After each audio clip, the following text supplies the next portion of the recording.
starting very late. Let me switch off the air conditioning. Amarachi, please, can you help me switch it off? Thank you. Hello, everyone. I'm so sorry we're starting very late. I was buying time so we can wait for Lola Okunola because she's still at work. She's still at work in the UK, so I was just trying to while away time so she can join in. Hello, thank you for joining. I'm going to be leaning forward so I can read your names because it's a bit far. Femso David, thank you for joining in. Yum Follow, thank you for joining in. HRH, Kele, thank you for joining in. So sorry we're starting a bit late. Thank you. So welcome to today's show, Life's Journey. This is our third edition. I don't know if you've been able to catch up with the previous edition when we introduced the series Life's Journey. And last week we talked about Dare to Live, where I shared my story, my journey so far, career-wise, and some of the things I've had to put up with or deal with in order for me to still be here, in order for me to still be alive and to be able to hold my head up. So I shared some of my challenges with you guys last week. And this week, we are still expecting Mrs. Lola Okunola to join in on today's show. I hope she will be able to join in. Hello. If you're joining us for the first time, thank you for joining in. And the channel is youtube.com/tastebudzng. If you haven't registered on this YouTube channel, what are you waiting for? Subscribe to our YouTube channel and remember to click on the bell so that way you'll get notifications of whenever we have a new video upload. So today's topic is Dare to Live. This is our second edition, or rather our second episode on Dare to Live. And like I said, we're still expecting our friend and sister Lola Okunola to join in. But while we wait for her to join in, I'm going to be discussing, or rather I'm going to be telling us what miscarriages are and what a neonatal death is. If you're a mom, if you've had a baby before, or you have children before, or you happen to have a friend or a family member that has had kids before, miscarriages before, experienced a neonatal death, you would understand what our friend and sister, Mrs. Lola Okunola, went through. When she told me her story last week, I was very emotional because I'm a mom. I have 5 children and I had 2 extremely difficult births. I almost lost my life. That my children, or the 2 children I had in those very difficult deliveries, made it through. It's still a miracle up until today. It testifies of excellent medical care and God's protection over me and God's unending love over me. If some of you know what having placental abruption is all about, you would know what I am talking about. Many people suffered placental abruption once, and they never lived to tell the story. I went through placental abruption twice. I made it alive, and my kids are alive till this date. So when I heard Mrs. Lola Okunola's story, 9 miscarriages and 1 neonatal death, I knew what she must have been through. It is not something anyone would hope to experience in a lifetime. One miscarriage is scary enough. Two, three is another story entirely. So while we wait for her, I'm going to give you an idea or rather a picture of what going through a miscarriage is like. Imagine not being able to bring your child to full term, and then you have to experience all the pains, the physical pains, the emotional pains, the mental trauma of a new mom. It isn't easy. Depending on the level in which your baby, in which you miscarried your child, you might even start lactating. So you have to go through the pains of lactation, and there isn't any child to suckle. You have to go through that whole period where you bleed and there isn't any child. You have a bloated tummy, you're lactating, and there isn't any child. Imagine going through that 9 times, 9 whole times. And the worst of it all is not having a stillbirth, is actually having a baby that dies within the first 28 days of life. That is what a neonatal death is. When you have a newborn child, you hold the baby in your arms, you welcome him or her, and you kiss her head and you take her home. And your neighbors come to congratulate you and to tell you, oh, welcome home baby, welcome home princess, we have a child.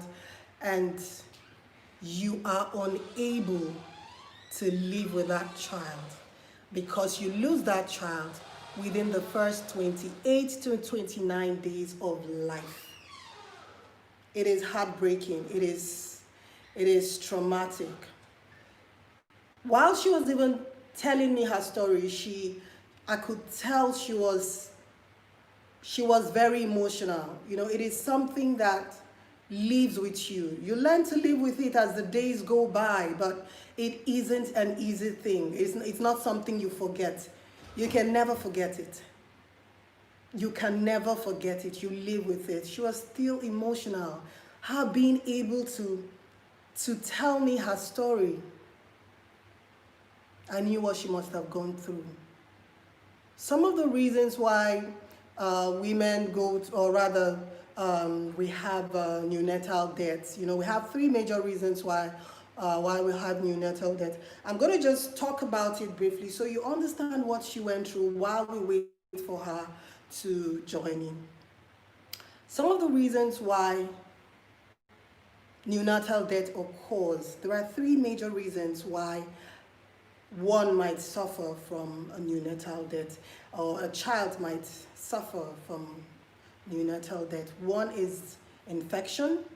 If a child has pneumonia or sepsis immediately after birth, or tetanus infection, you might stand the chance of losing that child within the first 30 days. Another major factor is if you have a preterm baby. If you have a preterm baby, for example, the 2 children I had when I suffered from placental abruption, they were preterm. They didn't leave, or they didn't come on their expected delivery date. I had them prior to my expected delivery date, but I was very lucky. I didn't experience a neonatal death. That testifies of God's amazing glory upon my life, the wonderful medical care that I had. So if you're unfortunate and you have a preterm baby, your baby, or you might likely, if the proper medical care isn't given to your child, you might suffer from a neonatal death experience. That's another major cause of neonatal deaths. So one is infection, the second one is preterm babies. Let's see if Lola is here. We're still waiting for Lola. Lola, if you're here, say hello. I spoke to her like 30-40 minutes ago. She was still at work. And anyway, so Lola, if you're here, say hello so I'll know you're here so I can bring you in. Lola, are you here? Oh my God, Kamsi Chili Bowl. Your baby had over 12,000 stepsies in him. Oh, you had same issue. Oh my goodness. Wow. Wow. While we wait for Lola, Kamsi Chili Bowl, if you like to join in, if you like me to bring you in so you can share your story with us while we wait for Lola to join us, you can raise up your hands. If you like me to bring you in on my live so you can tell us what your experience was like. Because for most pregnant moms or women that are believing or hoping to have a child sometime soon, it is also good you know what can arise. Not that we pray for it, but like I say, life happens. You never can tell what can happen in any pregnancy at all. So it's always good to be informed. It's always good to be prepared. It's always good to know that each pregnancy can take a different turn. Thank you, Nkechi Agugosi. Thank you so much, and thank you for joining in. And remember, you can always join us next week and tell us your story. How far you've come in life, challenges you've had to surmount to be where you are today. So some other person out there can get encouraged by your story. I know some women out there that do not want to experience what it's like to give birth or to have their own biological children because of their fears, things they hear about pregnancies, giving birth, nursing, and all of those. So if you're here and you happen to be listening, if you happen to be with us today, I'd like you to also know that there's nothing to be afraid of. If you're well informed, you'll be well prepared, and you know what to expect, at least to a great extent. So there's nothing to be afraid of. And if you know that being a mom, having your own biological child is something you're looking forward to, gaining a little education about pregnancies, childbearing, nursing is nothing to be afraid of. You should actually ask questions from those of us that have been there. I've been there so many times, and I've had easy births, I've had difficult births, but I'm alive to share my experiences with you. And so is Mrs. Lola Okunola, and I'm sure Kamsi Chili Bowl. I want to talk about it. Okay, I'm going to bring you in, Kamsi, so you share with us. And the third reason why children sometimes suffer from neonatal death is asphyxiation. If your child doesn't have enough oxygen and nutrients supplied in the body down to the brain prior to the birth of the baby, during the birth, and immediately after birthing your child, if there isn't enough supply of oxygen to the brain, that can lead to tissue damage, and it can lead to the death of a child, a death of a newborn. So those are the three major reasons why people experience neonatal deaths: infections, asphyxiation, lack of oxygen, and having preterm babies. Those are the three main reasons. So if you're a pregnant mom, or you would like to be a pregnant mom, or you're hoping to be pregnant someday, these are the key things to look out for. But God being on your side and you having a wonderful medical care, that shouldn't be a problem, and it's nothing for you to worry about. So now I'm going to be bringing Kamsi Chilubul. Kamsi, I'm going to be bringing you in while we wait for Lola Okunola to join in. So for all mommies out there and mommy hopefuls, this is a good topic. Please listen in and ask questions. I'm bringing in Kamsi. Go live with Kamsi. So we're waiting for Kamsi Chili Bowl to join us and tell us about her experience. Hello, Kamsi. Hi, good evening, Ma. Good evening. Hello, everybody. Thank you for joining us, and thank you for your willingness to share your experience with us. No problem. I'm highly delighted to be here. Okay, I think mine happened 10 years ago. Being a single mom as at then, I knew I was pregnant during my NYSC, and I was transferred from Kwara State to Lagos. So I think mine happened as a result of this when you're going to sign for your clearance and all that. So I noticed somebody pushed me that day. So I used my tummy in hitting the floor.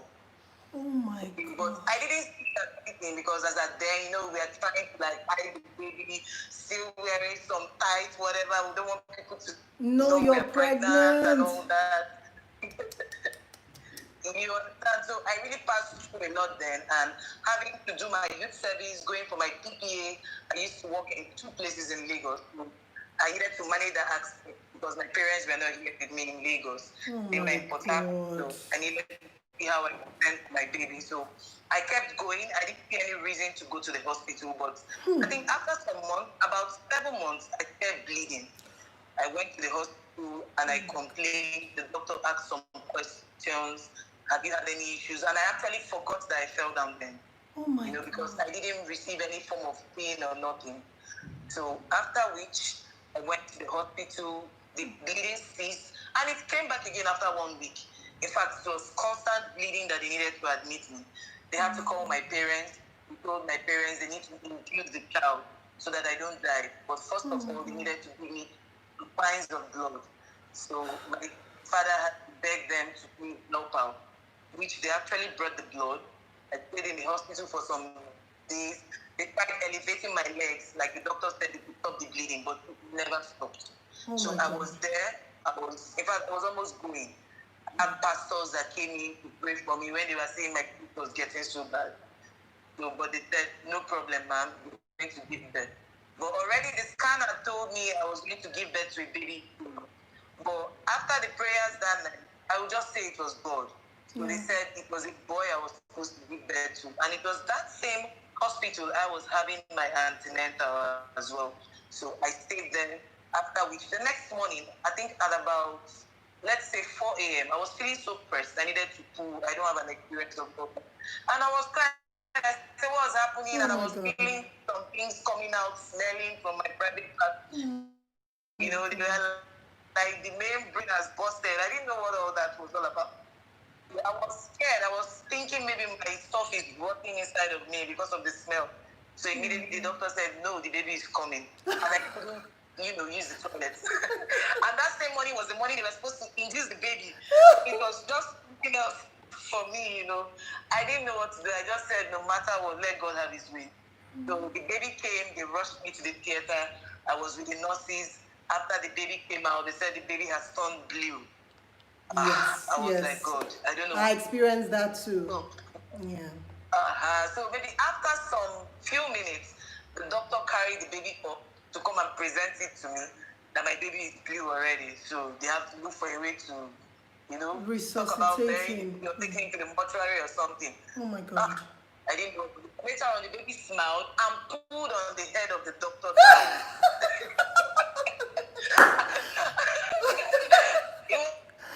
Oh my God. The doctor had to slap the baby to be sure that it was okay. So the boy started crying. They then said, take him to the mom. But they should allow me first. Now, getting the placenta out of me was the big issue. Because the placenta was so soft, and any little mistake, I will go from there. The doctor also warned that the placenta shouldn't cut. And the nurses were like, it's difficult to get out the placenta, it's so soft. They've been trying to put hands inside, get the placenta out, because too soft. Doctor, it will cut. They don't know what to do. The doctor then said everybody should shit. They were like two that had to start. I didn't have a cut because according to them, the pelvis was wide enough to like get out the placenta. So they had to manually remove it gradually. It came out. After which they sent the baby to incubator. Yeah, that's the next step. For like 7 days, yes, which we paid about 10,000 naira for a day at the incubator. Although the baby was supposed to say was for like 1 month, but the baby was even stronger too. So after some days, because I was serving, I still left my baby there. The next day, I went for my youth service. Oh my God! Because I had to express milk, okay, and expressing. I kept it in the freezer. What the nurses do, they have to take it to the microwave, warm it up, or use hot water to warm it before they feed it to the baby to take it warm. They were like, Madam, you get mine. You are unbelievable. You left your baby. I can't believe this. The baby has come to stay, so I need to look for a way to feed us, being a single mom. You understand what that would look like? And my parents were all very mad at me. They felt that I betrayed them after so many years sending me to the university. At this point is when I decided to get pregnant. But notwithstanding, I had to be strong because I had 2 jobs. I left it and went. So after some days, they said my son had sepsis in him. And the boy was looking like a lizard. It was so small, 1.3 kg. Oh my God, I saw my son. But it's expected. Is this the human being I gave birth to or something? The doctor said, don't worry, we're fine, let's try. So when they said he had over 12,000 sepsis, I said, what? I didn't know what sepsis was. In fact, now your topic got me to understand how dangerous sepsis could be. Extremely dangerous. To children. Also, I didn't know. But what they had to do, they had to start giving the baby intravenous injection. Injection, that's what they do. Everything will be administered intravenously.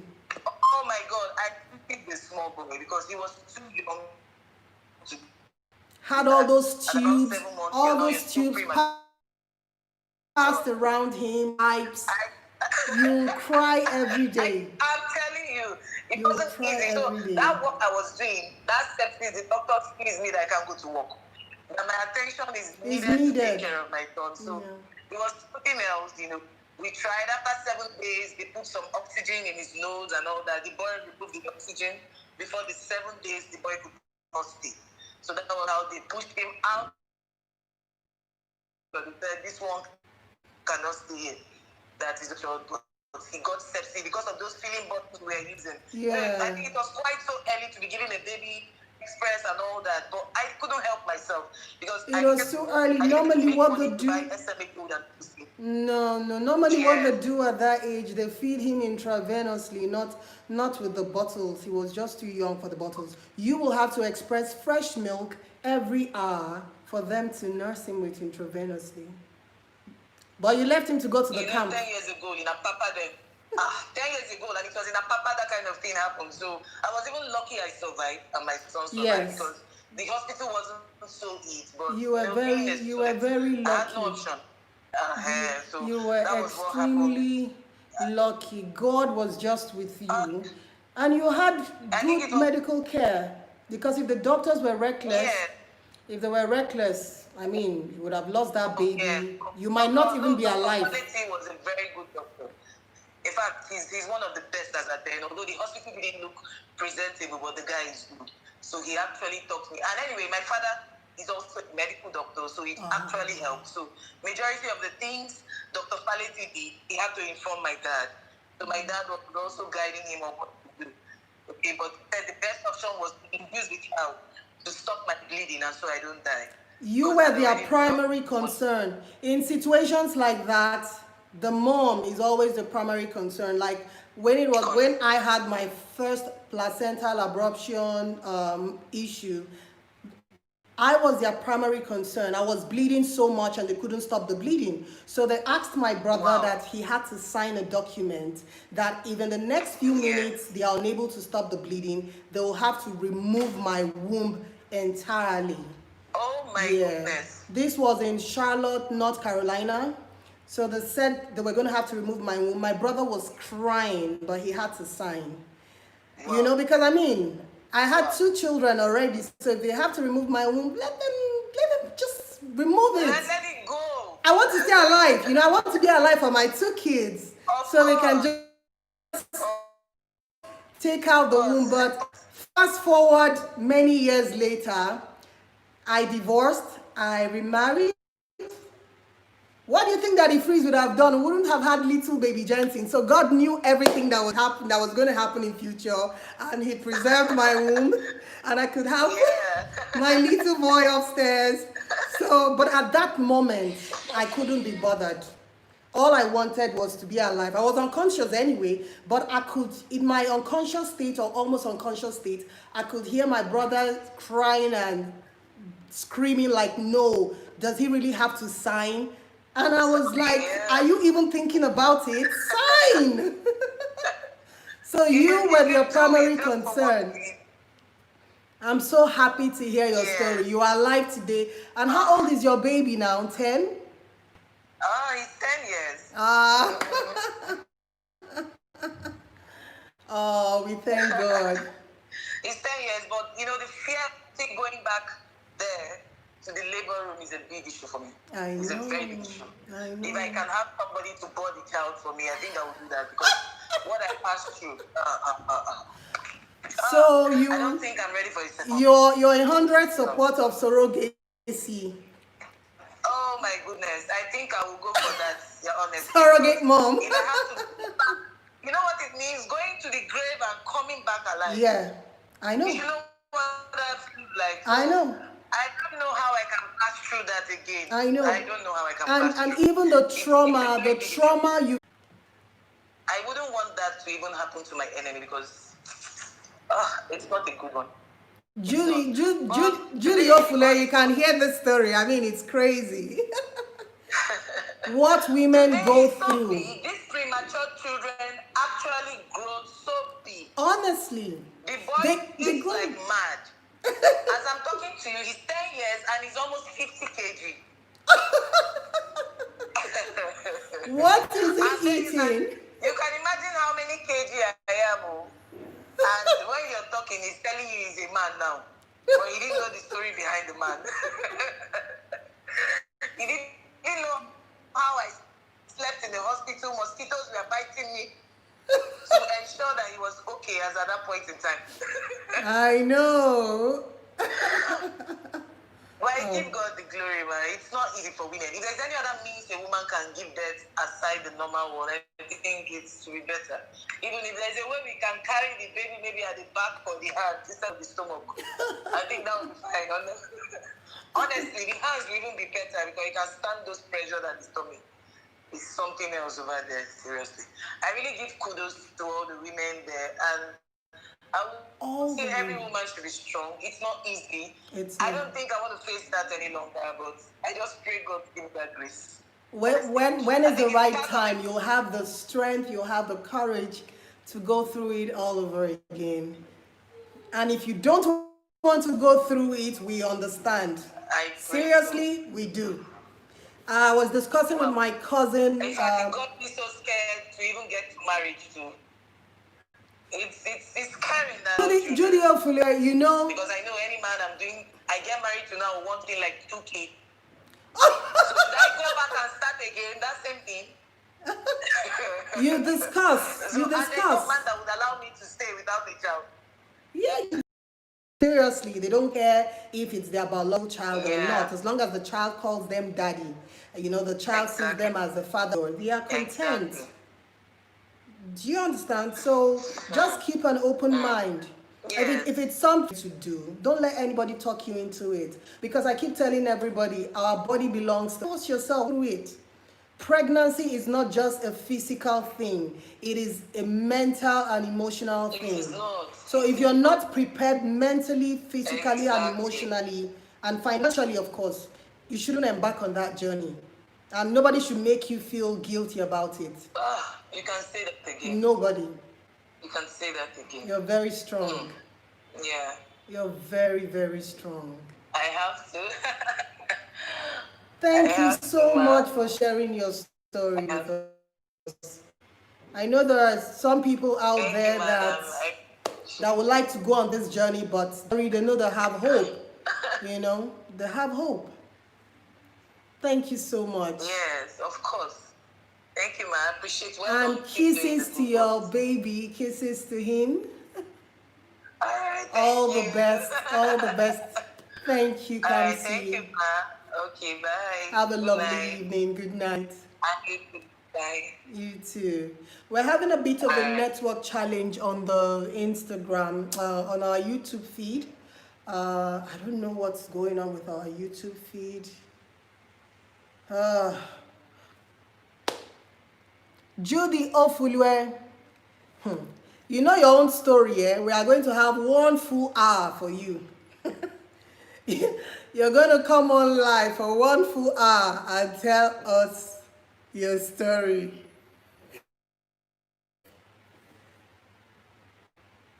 Waiting for you. Yeah, your story is a very strange one too. I hope to be able to tell mine in one of your sessions. We can't wait to hear your story, Judy. We can't wait. And we are ready, we are all ears to listen to you so you can come on live and tell us your story. Next week, we'll be having Judy Ofulwe. So you guys stay tuned. She has so much wealth of knowledge to share with us and so much experience she'll be sharing with us. So next week, we're going to be bringing Judy Ofulwe. So you guys should stay tuned though. Next week is going to be lit. Just like one of my friends would say, it's going to be lit. So we're going to be having Judy Ofulwe next week come and tell us her story. Her life journey so far. She couldn't leave work. So maybe sometime in the future, when she's not on duty, she'll be able to join us and tell us her story. I promise you, it is motivating. It is emotional. You might cry.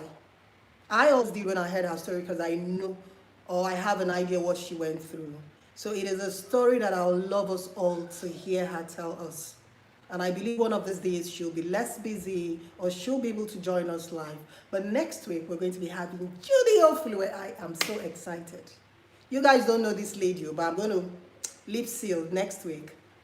So thank you all for joining in, and I'm going to call it a day. Remember, the series is Life's Journey. Today's topic is Dare to Live, surmounting the challenges that you're faced with and become a stronger version of yourself. Dare to live. Is your life really worth fighting for? If it is, you know what to do. The power to turn things around lies within you. The power to live your best life ever lies within you. So join us next week on yet another edition of Life's Journey. My name is Benedicta Elechi, and I'm your host on this YouTube series. Thank you, and God bless. Bye-bye.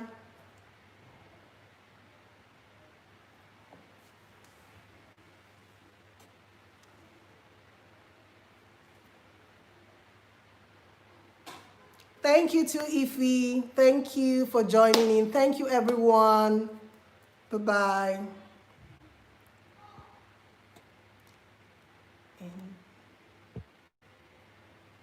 Share on IGTV.